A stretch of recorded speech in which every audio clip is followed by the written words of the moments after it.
Welcome to At the Market with Gary Miltner, brought to you by Trident Services. This program is designed to provide you, the viewer, with details regarding some startup ventures, emerging growth stocks, and major national and international companies. Presented along with an up-to-date discussion on all the developments in the nation's and the world's rapidly changing markets. Now here is your host, Gary Miltner. Despite the effects of October of '87 and what those people who make their living in estimating the to and fro of our nation's and the world's economy may have to say, corporate America will not go out of business. Today, just as in years gone by, there are opportunities for investment. The chore, as anyone can tell you, is to select the companies that represent an opportunity. Do those companies have the management, resources, and abilities that separate them from their contemporaries? Most important, do these companies have the vision to foresee where they have to be in order to take advantage of the trends of the future, with the world and its markets reacting or reflecting the exchange of information as it occurs in such historic proportions as we have had the ability to witness in these times? Have these companies positioned themselves for the changes that are to come a week, a year, a decade down the road? We have witnessed that the same old standards have been discarded. New estimates of performance have been established. Today, I'd like to introduce a company that has taken a look into the future and has taken the steps to be there when the rest of the world's economic standards catch up.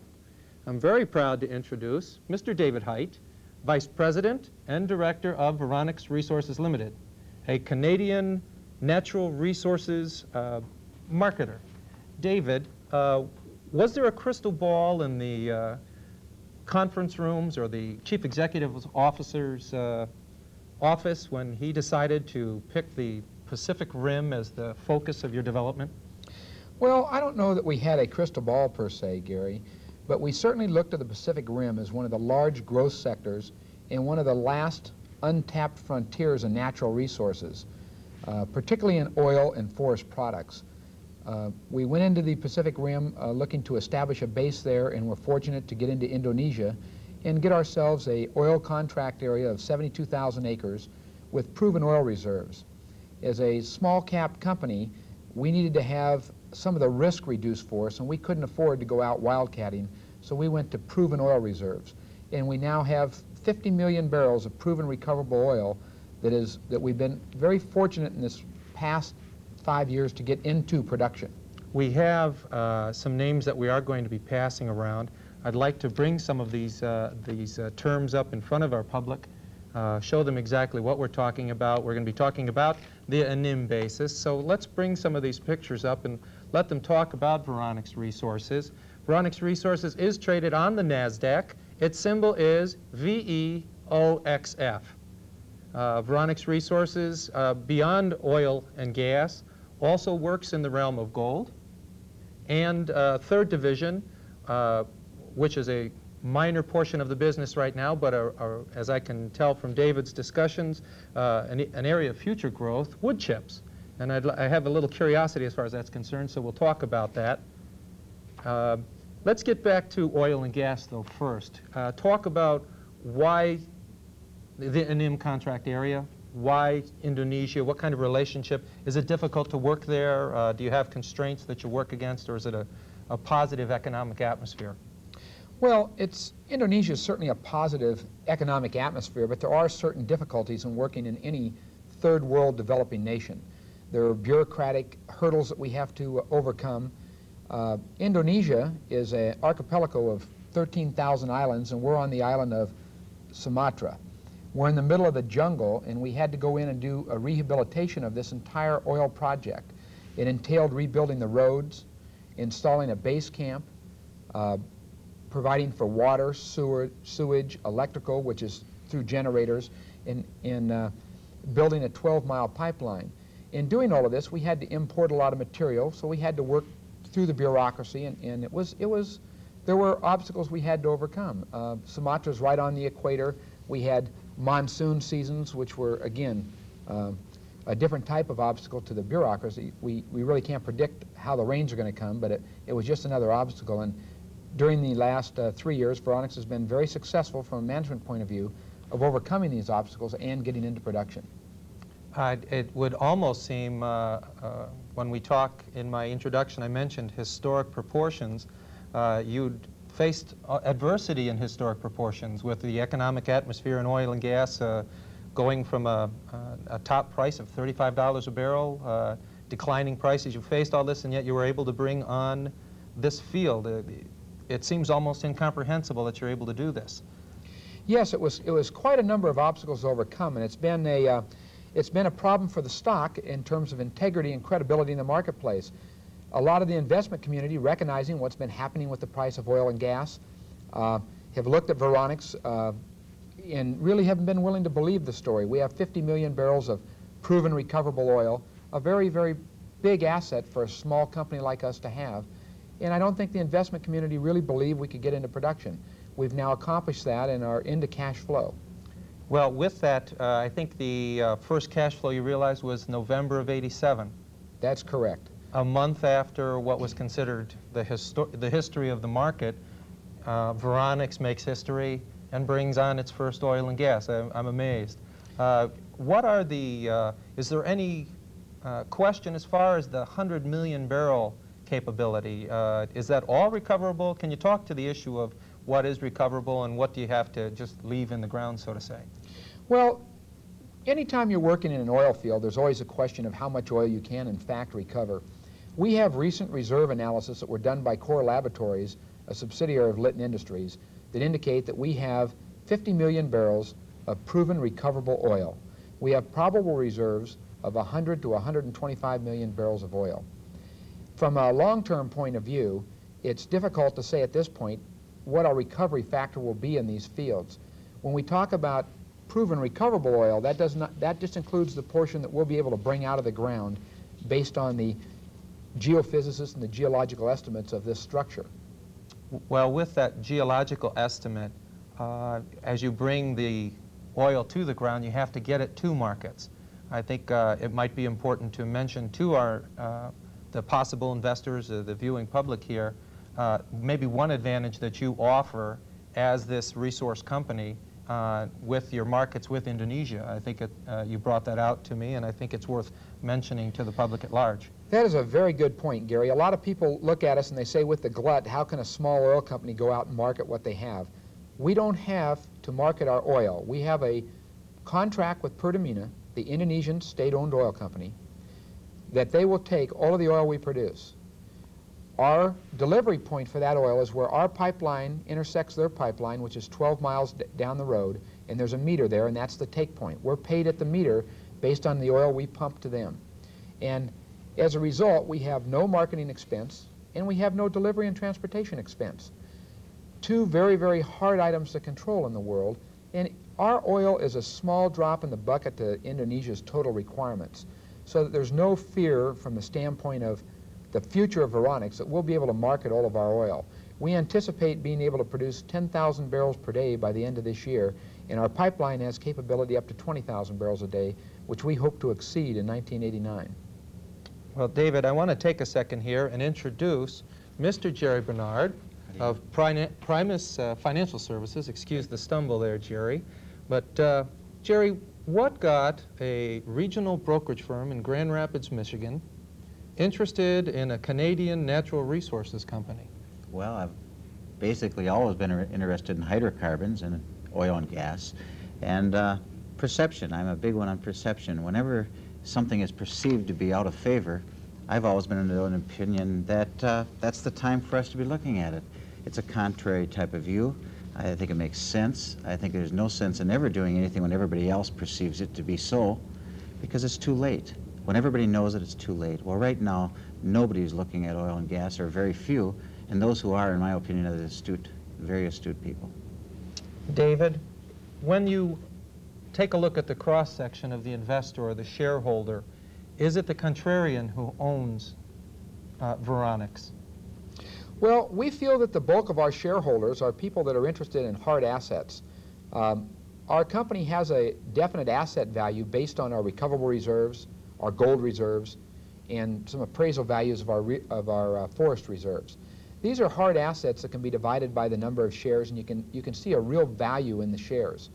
And I think investors right now in this economy like to see that. We're not, because of these are commodities, they're consumable commodities, they're absolutely necessary. It gives us a long-term value that'll do nothing but increase, and I think we have hard asset investors that are following those commodities. Jerry, would you agree with that analysis? Totally. I was thinking, as he was talking, if somebody was going to get a loan from a bank and you were offered assets 8 times the amount of the loan, you would think that's a pretty good loan. In fact, I think most banks would be begging to place the loan. That's basically what we're talking about here. Even though this is a small company and it's not a household word at this time, the assets in relationship to the price of this stock is, in my opinion, very, very impressive. The statistics bear out the pricing of the stock. 10 to 15% of the asset value is the price of the stock trading today. That's correct, and that's not even taking into consideration the unproven reserves. What about the price? What is it trading at today? I believe it was about $6 today. I left the office early today, so I'd be here, so All I can't right. answer that, but it was just about $6. So we're looking at a stock that really has appreciable room for growth in the price, and can back that growth with good management and good resources. Maybe we shouldn't just focus so much on our friend, the oil and gas business. That's just maybe 60% of your business. There are those other percentages we have to talk about. We have a gold segment of your company that we have to talk about. How much of a percentage do you see that in your future development? Is there one that's come to its full growth? I mean, like the Inim project. Is it at its peak as far as wells, or do you have further wells to develop? Or? Oh no, the Inim project is just in its fetal stages. We're just beginning there in Indonesia. We would expect our oil reserves to grow as the years go by, and we expect our production to increase substantially. Our goal is to become a major natural resource company. We would see our oil production increasing substantially, and we see the gold coming online next year in 1989. And the gold isn't necessarily in the Indonesian holdings. We're going to kind of talk about that. I'd like to take a minute here, though, and talk about one of our sponsors, and we'll come back and we'll discuss exactly what does gold represent in the whole spectrum of the Veronix plan, and you can develop that a little bit further. We'd like to take a time right now and give you a message about Broker Securities.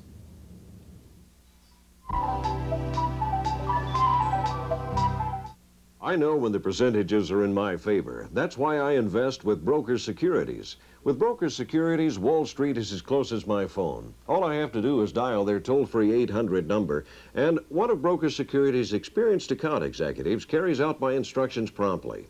Broker Securities provides in-depth market information and research reports like these at no cost to their customers and at rates substantially lower than full commission brokers, as much as 78% lower. But you can figure the savings yourself. Broker Securities will send you a free investor's package, including a discount commission rate schedule. There are no costs or commitments to open an account at Broker Securities. Move up. Call Broker Securities today and let their percentages start working in your favor. Call 1-800-524-7000. That's 1-800-524-7000.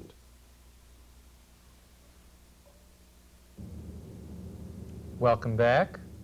We've spent some time talking about the oil prospects of our friends at Veronix Resources Limited, trading on the NASDAQ market on the symbol VEOXF. We'd like to spend a little more time now and discuss exactly the other facets of the business, specifically gold and wood chips. Let's talk about gold and the Congress Mine properties, David. How much of a percentage of the business does the gold represent to your company? Well, we estimate that gold will represent 30% of our business from a long-term point of view. We have currently a situation in British Columbia on the Congress Mine where we have proven geological reserves of 670,000 tons of ore, grading an average grade of 0.24 ounce of gold per ton. And we're currently doing some development work there to prove up additional tonnages and plan on going into production in late 1988 or early 1989. The vagueness in the date really pertains to we're waiting for approvals for the gold mine. We're going to build a 250-ton per day mill and we've made application to the appropriate Canadian authorities to get the environmental clearances and that sort of thing. David, you rolled through some pretty impressive numbers. If we were to talk about the amount of gold that this represents, maybe we can take a second here. We have some pictures to share with our viewing audience, and we'll roll through those, and you can run some of those numbers down again. It's very impressive as far as I'm concerned when we start talking in shares of tons, and maybe you can explain a little bit more as we go along here. It's British Columbia is the Congress gold mine property, but there's mentions of the Carpenter Lake and Gun Creek. Can you nail that down for us? How much each one of those represents as far as tons? And well, our gold concession, or our gold mine, if you will, is in what is known as the Bridge River area of British Columbia. Historically, this is an area that has had two of the premier mines in the world at one time, the Pioneer Mine and the Bralor Mine. And those two gold mines together produce in excess of 4 million ounces of gold. The Congress property is the discovery mine for that entire gold camp. And we currently are doing work in what we call the Howard Zone. We also have the Lou Zone and the Congress Zone, where we're proving up reserves. And we're looking to prove up, to have an excess of 1 million tons of proven reserves, grading a little better than 1/3 of an ounce per ton. And this will give us all the ore we need to justify our 250-ton-per-day mill. And that's what's in place. When does that actually take place? When can we see gold doré, I think that's the term? When do we see doré being produced from those facilities? Well, doré bars will never really be produced from those facilities, but gold production should take place in the first quarter of 1989. It's conceivable if everything went right at the bureaucratic level that we could be in production late this year, but we're really anticipating early 1989. So the governmental authorities that contribute in Indonesia, you have those problems, you have the bureaucracies that you contend with in Canada. Are they supportive, or is it just the normal bureaucracy, or do you find them really contributing and helping with the drive of your company? Well, in Canada, of course, mining is one of the major industries in Canada, and the government is very favorably disposed to helping us get the mine in place. The really big issue is the type of leaching we're going to do. We're going to use a bio-leaching process that's non-abrasive to the ecology of the area. And we're waiting for approval to put in the leaching ponds, which will be a big part of the entire mill process. Let me take a second here and talk with Jerry Bernard of Primus Financial Services. Jerry, an old wildcat or oil and gas kind of guy like you are, how much of an interest was the gold in consideration of this investment? It's beautiful, it's rare, it's hard to locate, it's always been a hedge. I have an interest in it, but my main interest was the oil, I have to admit that. Some of the numbers he puts out are very impressive, very, very impressive. I'm glad to have it. Put it back as another one of the assets against that loan we talked about. I think it's important. David, when you look at the amount of gold that is required, is there ready markets? Do you look for the market yourself, or do you just assume that the demand will again drive the price of the gold? Well, Gary, gold has always been the storehouse of wealth throughout recorded history. Gold sells on an open market throughout the world. It's quoted in U.S. dollars. There's a ready market for it, and we don't really see a problem with gold from the standpoint of marketability. It's a very, very readily marketable commodity. The price of gold is everyone is aware, I think. It's been a huge controversy. Is it going to go up? Is it going to go down? It went up close to $500 an ounce just recently. I think today it closed down around in the 420s. Gold has always been the storehouse of wealth, and whenever there's uncertainty in the world, gold will go up in price. And it really illustrates what the purpose of Voronic's diversification was in Lou Dillman's design for Voronic's. It gives us the hedge against the uncertainties in the other commodities we're involved in the oil, in the forest products. So that the whole concept of Voronic's being diversified was to counterbalance the cyclical swings in the various natural resource commodities we're involved in. In times of uncertainty and adversity, gold will go up and our gold will become more valuable and a larger focus for our production in the company. And the reserves, of course, are always going to be there. And it's just a matter of when we want to bring them out of the ground. That's what makes Veronics such a great investment. We have asset value that's there, and it's just a matter of bringing it out of the ground. And they're readily marketable assets. For some of our viewers, they understand it's there. What is your average cost per ton? If you have a handle on that, that would be the incentive to bring it out of the ground. Are you holding back right now, or is it just a case of getting all of the processes? You're past the accumulation stage and the acquisition stage and into production. Are you waiting for the economic atmosphere to be better, or is it just a case of getting the machinery operating that you're waiting for? Well, in the case of oil, of course, we're already in production. In the case of gold, we've made the production decision. We're going ahead with that, and it's just a matter of waiting for the appropriate government agencies to approve our permits to put the mill into place, so that we will be pressing ahead with that. And as a matter of fact, we're already in the process of building the camp at Carpenter Lake in the Bridge River District. We've already got the water and the electrical and the sewage tie-ins. We already have some of the base camp built, the cabins for the miners to live in. The kitchen and general facilities are under construction now. So it looks like gold is just around the corner. If you had to put a target date, do you have that established? Well, as I've indicated, it's going to be in early 1989 is the most likely case. Of course, it depends on a number of events, and you ask what our cost of recovery of gold would be. That feasibility study is still in process. We're doing some additional bulk sampling on the bioleaching process to determine what our actual costs are going to be to get the gold out of the ore and to get it into, as you indicated, dory bars so they can be marketed. And so we're tentatively, I'd say, somewhere around maybe $200, $250 a ton, or I mean an ounce, to get that process down to dory bars. That's just a rough estimate, though. And our feasibility study is being done by a very reputable engineering firm, one of the best known in all of Canada, and that should be prepared by late summer. We've got about 2 or 3 minutes left here. We've talked about 60% relegated to oil. We've got 30% relegated to gold. And Jerry, if my math's correct, that's 90%. And we get into a point of curiosity for me, wood chips. I am very fascinated by that segment of the business. I don't mean to denigrate it, but what is wood chips? What is so important about wood chips in Tunisia? And as you're speaking, we're going to share again with our viewing audience about East Kalimantan? Yes. Is that the pronunciation?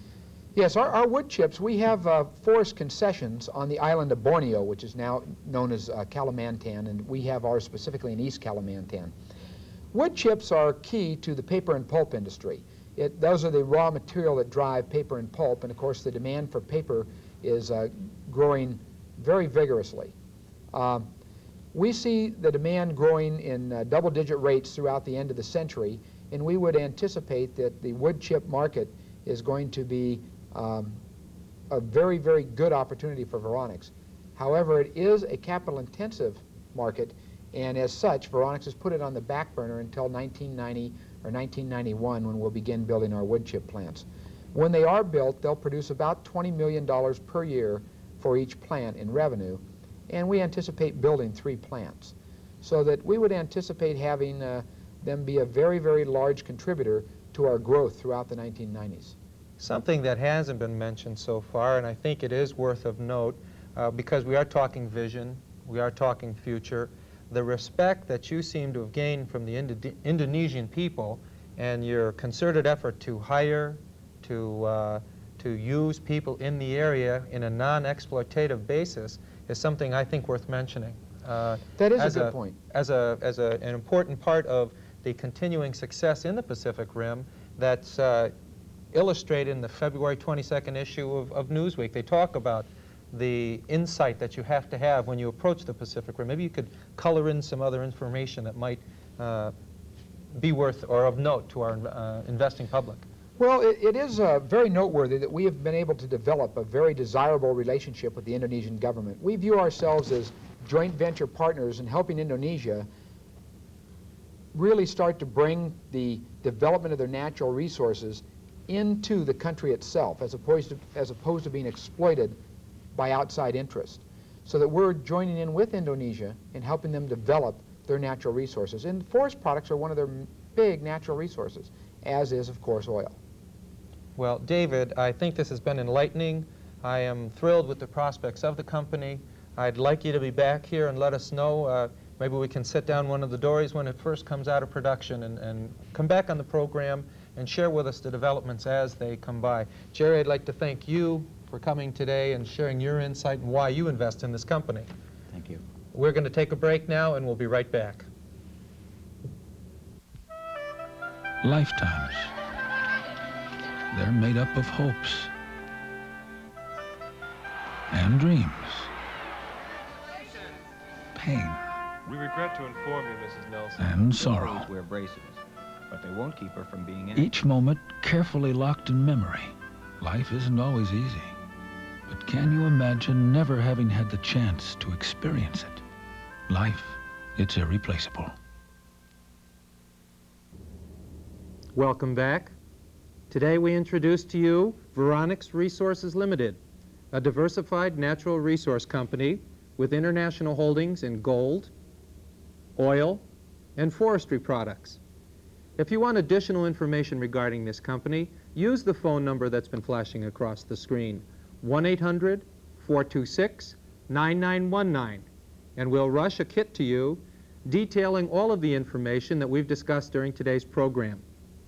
And until next week, have a good day and a good week at the market.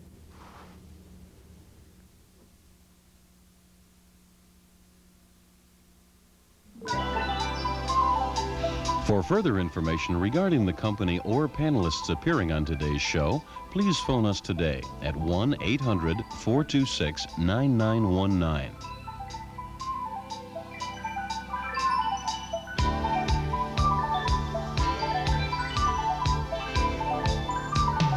If you write your own market newsletter, or if you have an interest in a company that should appear on At the Market, contact us in care of At the Market, P.O. Box 6661, Grand Rapids, Michigan, 49516, or phone us at 1-800-426-9919.